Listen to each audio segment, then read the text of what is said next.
नमस्कार साथियों, मैं गौरी शंकर सुथार सरस्वती क्लासेस हनुमानगढ़ जंक्शन के यूट्यूब चैनल पर आपका हार्दिक स्वागत करता हूं। हम आज मौर्योत्तर काल के महत्वपूर्ण राजवंश सातवाहन वंश के बारे में विस्तार से चर्चा करेंगे।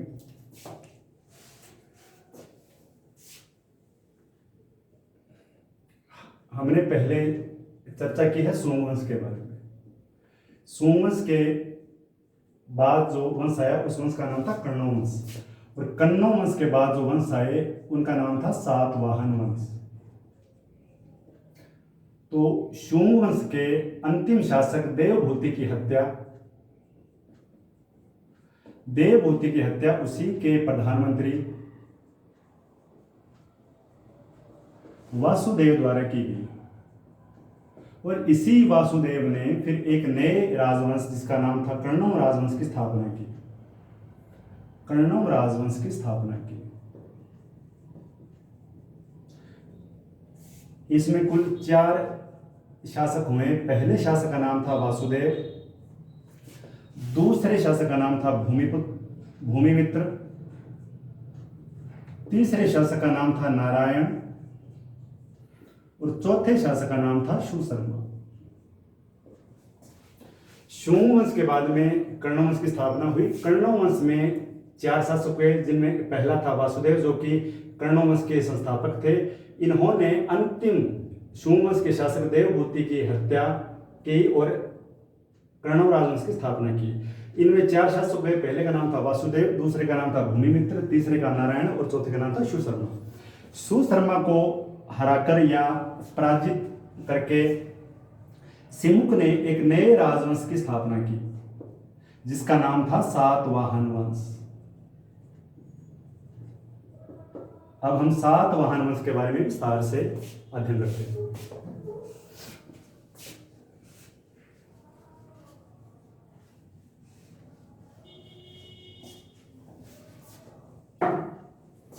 सातवाहन वंश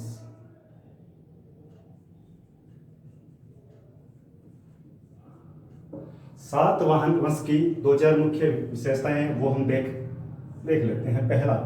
पहली विशेषता, इसमें जितने भी शासक हुए सभी के सभी ब्राह्मण वंशी थे, ब्राह्मण वंश के थे। सातवाहन वंश के राजाओं की सबसे लंबी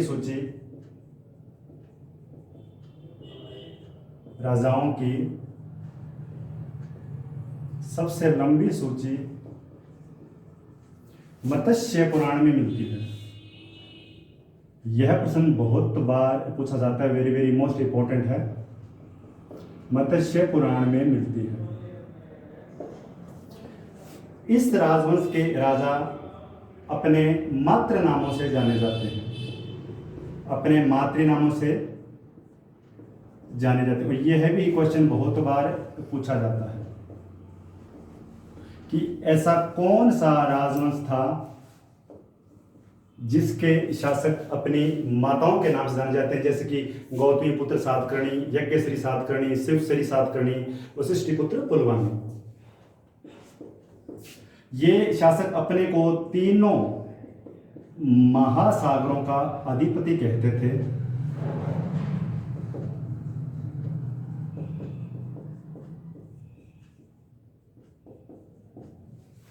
पहले बात, ये सभी के सभी ब्राह्मण वंशी थे। राजाओं की सबसे लंबी सूची मत्स्य पुराण में मिलती है। बहुत बार पूछा जाता है कि सातवाहन शासकों की सबसे लंबी सूची मत्स्य पुराण में, जिसकी संख्या कितनी थी? 30 थी। 30 शासकों की सूची मिलती है।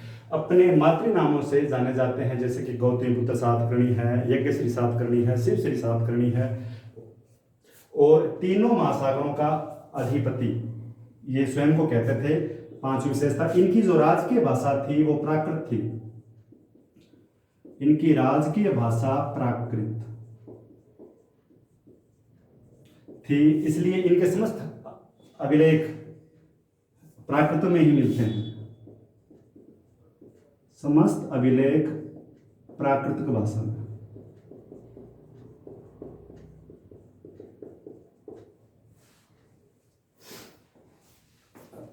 इसके बाद हम अब शासकों के बारे में जानकारी प्राप्त करेंगे।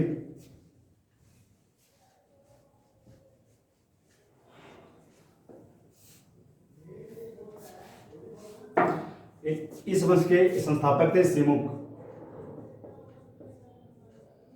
इसे इस वंश का संस्थापक कहा जाता है क्योंकि इन्होंने ही कर्ण वंश के अंतिम शासक सुशर्मा की हत्या करके या सुशर्मा को पराजित करके सातवाहन वंश की स्थापना की थी। इनकी राजधानी का नाम था धान्यकटक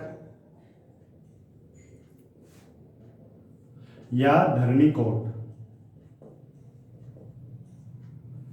जिसका वर्तमान नाम अमरावती है थी। इनके बाद इनके पुत्र बने, शासक बने, जिनका नाम था कृष्ण, जो कि कोई इंपॉर्टेंट नहीं है। इनके बाद जो शासक बने उनका नाम था सातकर्णी प्रथम,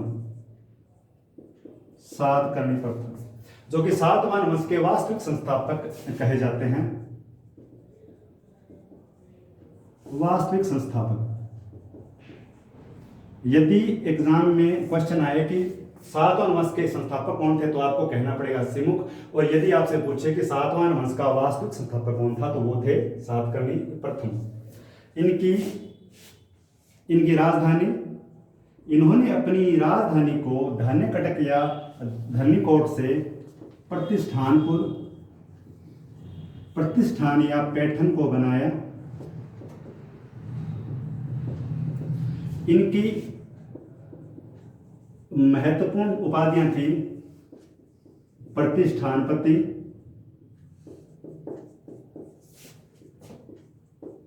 दक्षिणापथपति,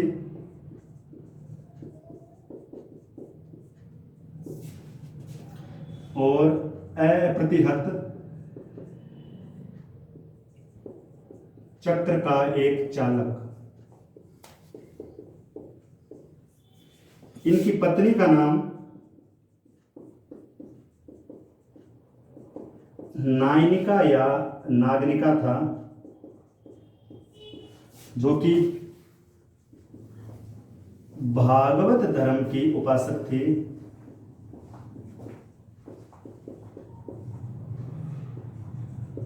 और अंगीय वंश की राजकुमारी थी, अंगीय वंश की राजकुमारी।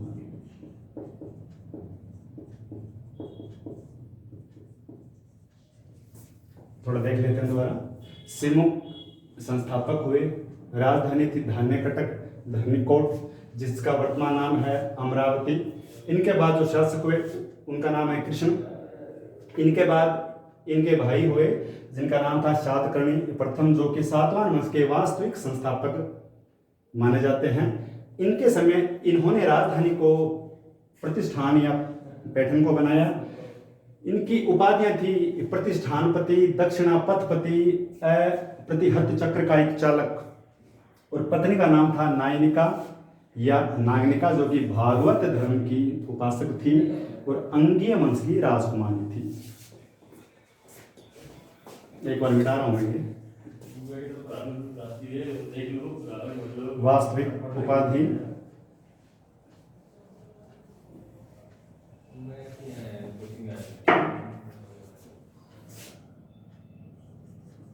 नागनिका या नागनिका। इनके द्वारा एक नाना घाट अभिलेख की रचना की गई। नाना घाट अभिलेख, जो कि पूना में है। इससे हमें यह जानकारी मिलती है कि सातकर्णी प्रथम ने 2 अश्वमेघ यज्ञ प्लस 1 राजसूय यज्ञ, यज्ञ के साथ कुल 18 यज्ञों को संपन्न करवाया था। 18 यज्ञों को संपन्न करवाया था। नागनिका जो कि सातकर्णी प्रथम की पत्नी थी, इन्होंने एक नानाघाट अभिलेख की रचना करवाई, जो कि पूना में है। इससे हमें यह जानकारी मिलती है कि इन्होंने 2 अश्वमेघ यज्ञ व 1 राजसूय यज्ञ के साथ 18 यज्ञों को संपन्न करवाया था। और इसी अभिलेख से हमें जानकारी सर्वप्रथम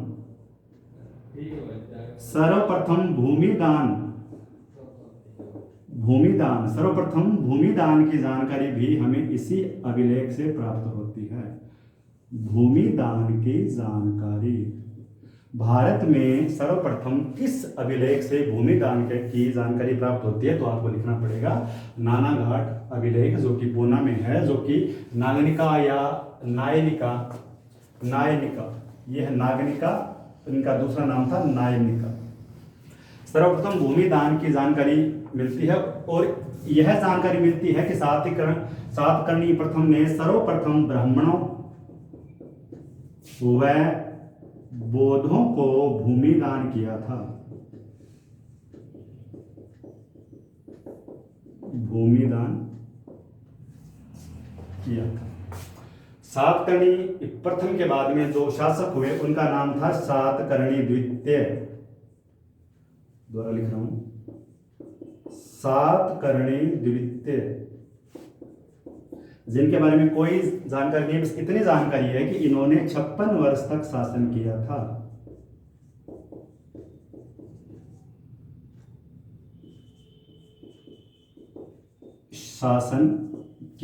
सातकर्णी द्वितीय के बाद में जो शासक हुए उनका नाम था हाल।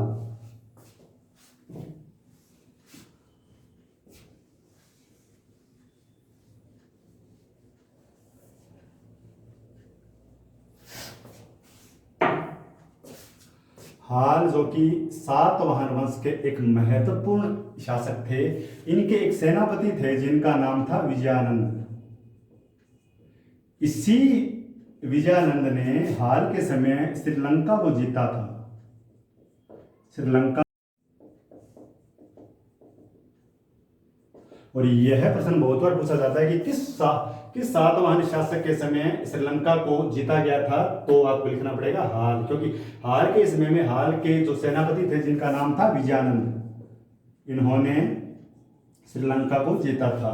हाल की पत्नी का नाम था मल्यवती, जिनका दूसरा नाम था लीलावती, जिन्हें कुछ पुस्तकों में लीलावती के नाम से भी संबोधित किया गया है। जब विजयानंद ने श्रीलंका को जीत लिया तब यहीं की राजकुमारी थी मल्यावती, और इसी मल्यावती से हाल ने शादी कर ली, जो कि संस्कृत की विद्वान थी। संस्कृत की विद्वान थी।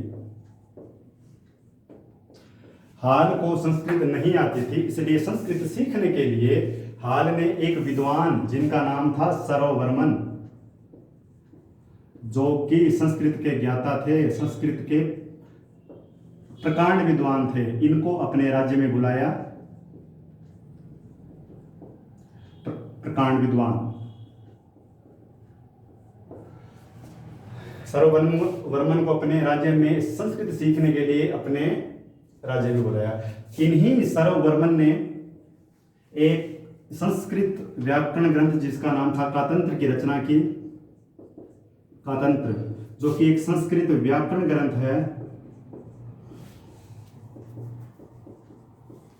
की रचना की। और एक हाल के दरबार में एक दूसरे विद्वान भी रहा करते थे जिनका नाम था गुणाढ्य, जो कि वृहत कथा के रचनाकार थे। इन्होंने वृहत कथा की रचना प्राकृतिक भाषा में की। हाल खुद एक उच्च कोटि के विद्वान थे। इन्होंने एक ग्रंथ जिसका नाम है सप्तशती गाथा, सप्तशती गाथा की रचना की, जिसकी भाषा प्राकृत,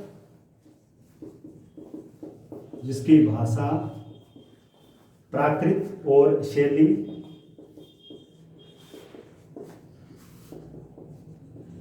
पैसाची थी, सातवाहन वंश के जो शासक हुए उनके समय एक सेनापति हुए जिनका नाम था विजयानंद ने श्रीलंका को विजिट किया। श्रीलंका को विजिट करने के बाद में वहां की राजकुमारी थी मल्यवती उर्फ लीलावती, जिससे हाल ने शादी कर ली, जो कि एक संस्कृत की विद्वान थी। हाल को संस्कृत नहीं आती थी। संस्कृत सीखने के लिए इन्होंने अपने दरबार में सर्ववर्मा नामक एक संस्कृत के प्रकांड विद्वान को बुलाया। इन्होंने कातंत्र नामक एक महाग्रंथ की रचना की, जो कि संस्कृत का एक व्याकरण ग्रंथ है। इनके दरबार में एक दूसरे विद्वान भी रहा करते थे, जिनका नाम था गुणाढ्य। गुणाढ्य ने वृहत कथा के जो रचनाकार थे, और जो कि प्राकृतिक भाषा में लिखा हुआ ग्रंथ है, और हाल खुद एक विद्वान थे। इन्होंने सप्तशती गाथा नामक एक ग्रंथ लिखा, जिसकी भाषा प्राकृत और शैली पिशाची थी। हाल के बाद में हम जिस महत्वपूर्ण शासक की बात करेंगे, उनका नाम है गौतमीपुत्र सातकर्णी, जो कि सातवाहन वंश के सबसे महान शासक हुए।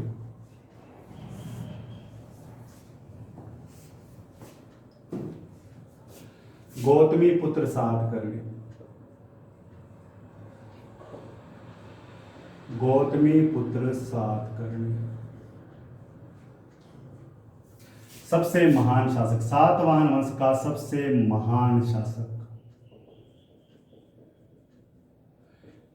इन्हीं के समय इनके नाम के आगे माता का नाम लगना शुरू हो गया। इनकी माता का नाम था गौतमी वल्लश्री, गौतमी वल्लश्री।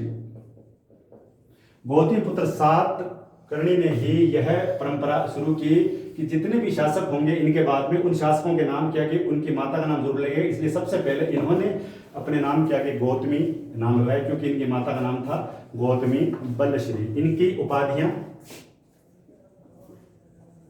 इनकी निम्नलिखित उपाधियां थी, जैसे कि यह स्वयं को अद्वितीय ब्राह्मण कहा करते थे। अद्वितीय ब्राह्मण, ब्राह्मण, एकमात्र ब्राह्मण,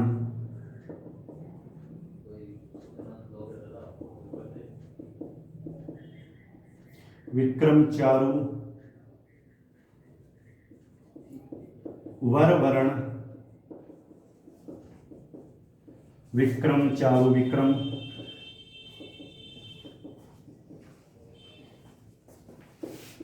आगमन निल्य। इनकी उपाधियां थी अद्वितीय ब्राह्मण, एकमात्र ब्राह्मण, वर वर्ण, विक्रम चारु, विक्रम, आगमन निल्य। वेदों का आश्रयदाता होने के कारण इन्हें आगमन निल्य भी कहा जाता है। वेदों का आश्रयदाता होने के कारण इन्हें आगमन निल्य कहा जाता है। त्रिसमुद्र, तोय पिता वाहन, शकों, पहलवों व यवनों का विनाशक,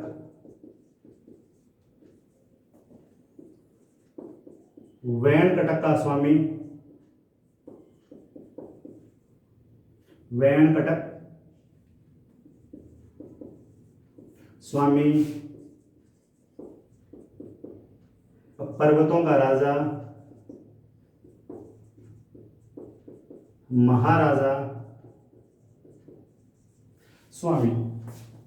गौतमीपुत्र सातकर्णी जो सबसे महान शासक हुए, इनकी माता का नाम था गौतमी वल्लश्री। उपाधियां थी अद्वितीय ब्राह्मण, एकमात्र ब्राह्मण, वर वर्ण, विक्रम चारु, विक्रम, आगमन निल्य जो कि वेदों का आश्रयदाता था, त्रिसमुद्र, तोय पिता वाहन, शकों, पहलवों व यवनों का विनाशक। वेणकटक एक नगर था, उसकी स्थापना करने के कारण इन्हें वेणकटक स्वामी की उपाधि भी दी गई। वेणकटक नगर की स्थापना की थी। पर्वतों का राजा, महाराजा, स्वामी, और इसके बाद में इसकी और भी उपाधियां दी गई। स्वामी के बाद वर्ण व्यवस्था का संरक्षक, वर्ण व्यवस्था का संरक्षक, वर्ण शंकर व्यवस्था को समाप्त करने वाला, द्विजों व द्विजेतर जातियों का कुल संवर्धक खत्तीय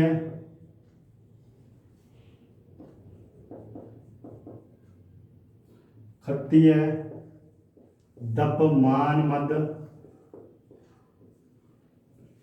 गौतमीपुत्र सातकर्णी की निम्नलिखित उपाधियां थी, जैसे कि अद्वितीय ब्राह्मण, एकमात्र ब्राह्मण, वर वर्ण विक्रम, चारु विक्रम, आगमन निलय, त्रिसमुद्र तोय पिता वाहन, शकों पहलवों व यवनों का विनाशक, वेण कटक स्वामी, वेण कटक नगर की स्थापना करने के कारण, पर्वतों का राजा, महाराजा, स्वामी, वर्ण व्यवस्था का संरक्षक, वर्ण संकर व्यवस्था को समाप्त करने वाला, द्विजों व द्विजेतर जातियों का कुल संवर्धक, खत्तीय दप मानवत। और एक थी नासिक प्रशस्ति, जिसकी रचना गौतमीपुत्र सातकर्णी की माता गौतमी बलश्री द्वारा की गई। गौतमी बलश्री द्वारा रचित एक नासिक प्रशस्ति है, जिसमें कहा गया है कि इसके घोड़े 3 समुद्रों का पानी पीते थे। इसके घोड़े 3 समुद्रों का पानी पीते थे। गौतमीपुत्र सातकर्णी के एक पुत्र हुआ जिनका नाम था वशिष्ठपुत्र पुलवामी। उनके द्वारा एक लेख लिखा गया जिसे नासिक गुहालेख कहा जाता है। नासिक गुहालेख, जो कि नासिक में एक गुफा के अंदर है, जिसका नाम है नासिक गुहालेख, जो कि वशिष्ठपुत्र पुलमावी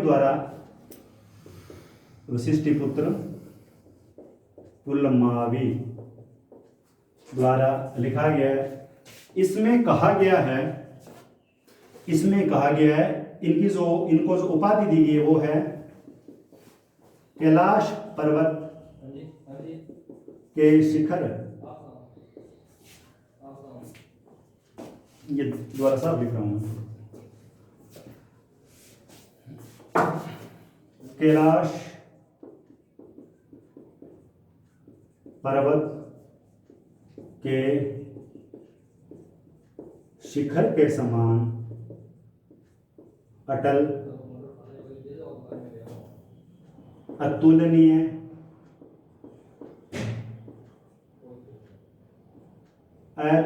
धनुर्धर, भीम, अर्जुन, राम, कृष्ण के समान योद्धा। गौतमीपुत्र सातकर्णी की निम्नलिखित उपाधियां थी, जो कि आपको बार बार याद करनी पड़ती, क्योंकि बहुत बार पूछा जाता है।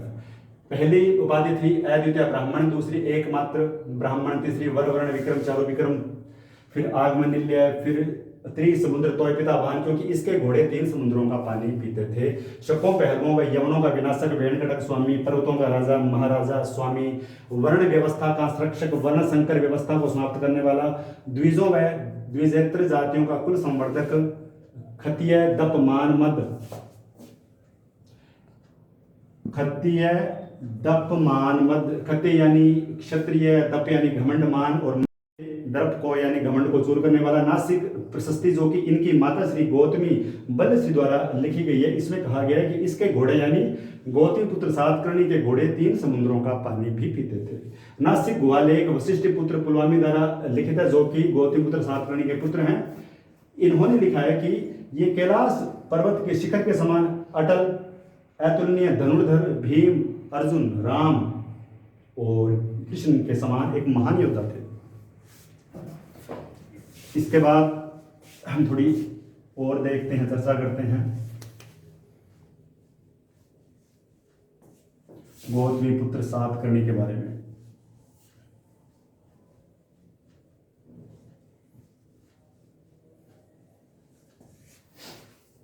गौतमीपुत्र सातकर्णी ने शक शासक शहरात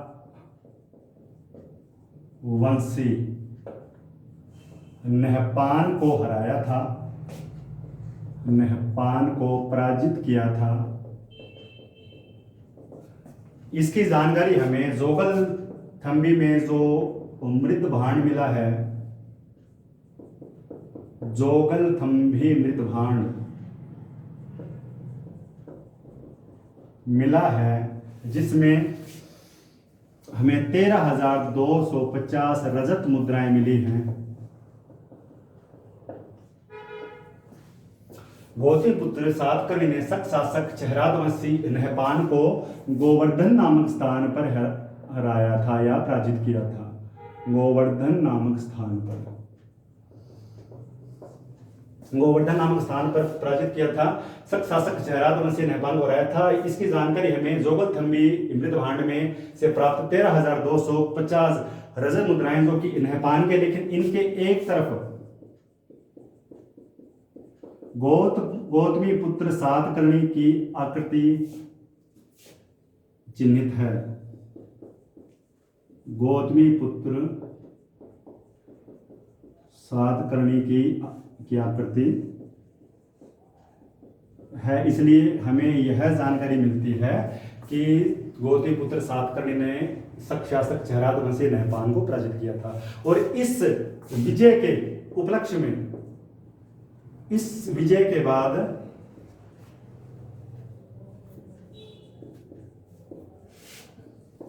इस विजय के उपरांत गौतमी पुत्र सातकर्णी ने नासिक में बौद्ध संघ को अजकालकीय ग्राम दान में दिया था।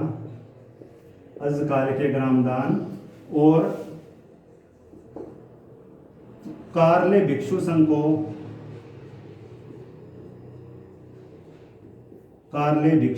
को करंजक गांव प्रदान किया था या दान किया था। गौतमी पुत्र सातकर्णी के बाद जो महत्वपूर्ण शासक हुए वो इन्हीं के पुत्र थे, जिनका नाम था वशिष्ठी पुत्र पुलमावी। वशिष्ठी पुत्र पुलमावी।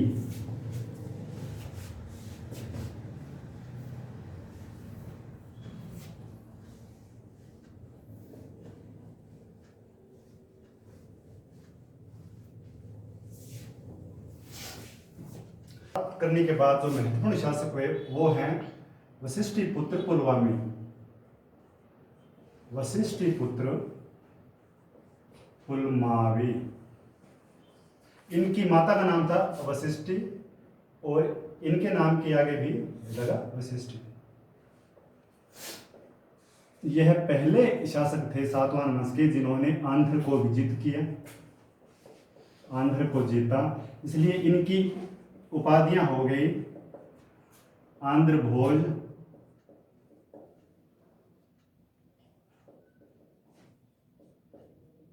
आंध्र भोज, आंध्र सम्राट, और इनकी एक और उपाधि थी, वो थी दक्षिणा पथेश्वर।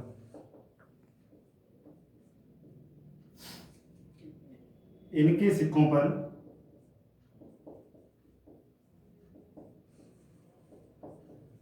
दो पतवारों वाले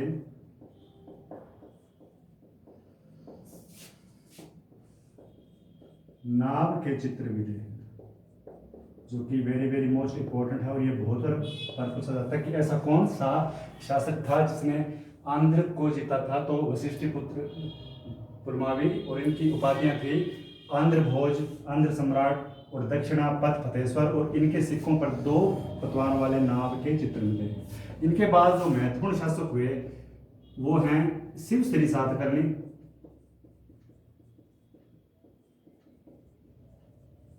शिव श्री सातकर्णी, जिनके बारे में कोई जानकारी नहीं है, सिर्फ इतनी जानकारी है कि इन्होंने 7 वर्ष तक शासन किया था।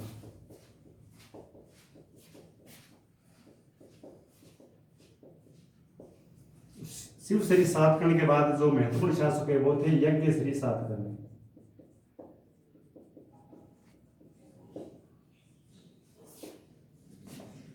इनके सिक्कों पर हमें नाव के चित्र,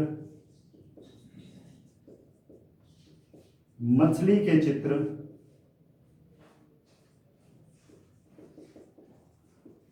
व शंख के चित्र मिले हैं। शंख, जिससे हमें इनके समुद्र प्रेम के बारे में जानकारी मिलती है।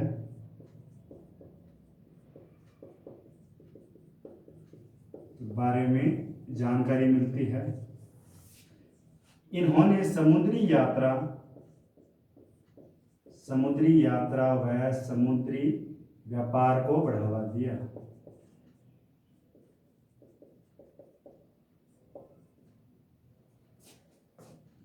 समुद्री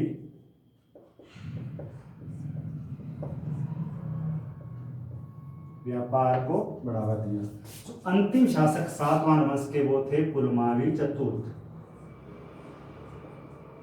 यहां तक आते आते इस वंश का पूर्णतः अंत हो गया। दोबारा देख लो थोड़ा सा। वशिष्ठ पुत्र पुलमावी, इन्होंने आंध्र को जीता, इसलिए इनकी उपाधियां हो गई आंध्र भोज, आंध्र सम्राट, दक्षिणापथ पथेश्वर। इनके सिक्कों पर 2 पतवारों वाले नाव के चित्र मिले हैं।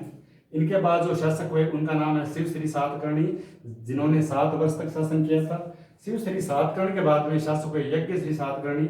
इनके सिक्कों पर हमें नाव के चित्र मिले हैं। सिक्कों